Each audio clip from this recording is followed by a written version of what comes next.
Colorful produce. Here you go, ma'am. A tempting deli. Sparkling floors. Jamal Abro makes sure his supermarket keeps customers coming back. I like the prices, the cleanliness. 4 years ago, when the last Farmer Jack in Detroit closed its doors, Jamal and his partners bought the store at 7 Mile in Livernois, remodeled and reopened it. Jamal had been a mechanic in his native Iraq, but in the U.S., he became a grocer. When I came in, I couldn't find a job. So I applied for a job as a bagger. Of 84 supermarkets in the city of Detroit, about 75 are owned by Chaldeans. 61% of Chaldeans own at least one business. 39% own two or more. Thank you. You have a large ownership in the convenience and liquor stores, not just in the city, but in the entire southeast Michigan area. Selling is part of the heritage of Chaldeans, a heritage that goes back to ancient times. Chaldeans have a history spanning about 5,500 years, dating back to Mesopotamia, which is the land between two rivers, the Tigris-Euphrates River, present-day Iraq. But what separates Chaldeans from other Iraqis is their religion and language. Chaldeans are from the Arab world, but are not Arabs. And what defines Chaldeans is their language. Chaldeans speak Aramaic, which is the language of Christ. It's the oldest continuously spoken language. Chaldeans are also defined by their religion. They're Eastern Rite Catholic, which means they have their own rite within the Roman Catholic Church. The first Chaldeans came to southeast Michigan in the early 1900s.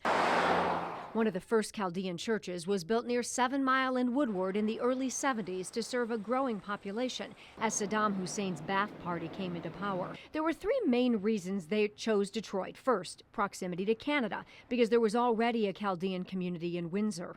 The second was there was a Lebanese Maronite Catholic community here that we could relate to. Most important was the availability of jobs in the growing auto industry.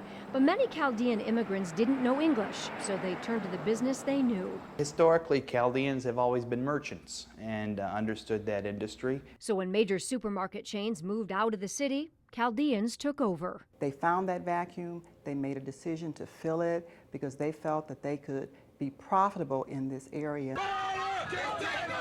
But eventually there were clashes between merchants, some Chaldean, some Arab, and their African-American customers. I mean, there was a couple killings, some beatings, and that's what made me really say, well, something needs to be done. The community had other complaints about some of the store owners. One, and which is a myth, is that they don't pay taxes. How did they get these businesses? They were given free loans. Chaldeans don't pay taxes for the first 7 years that they come here. We've heard all those things, none of which are true. Another one was that they did not hire African Americans.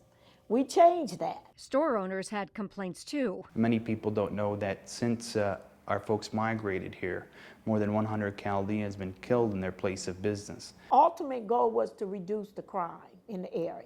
Members of the Ravendale community and Chaldean store owners have begun that dialogue. Over a 9-month period, they met to discuss how each side could help the other. We came up with a set of principles that each side could abide by. My father made a commitment that we would eliminate tobacco products, liquor, cigarettes, beer, wine. Store owners agreed to speak English in front of customers, and customers agreed not to swear in the stores. And store owners became more involved in the community. The owner of Harper Foods in Ravendale donated paint, and the young people painted this wall by the store that had been covered with graffiti.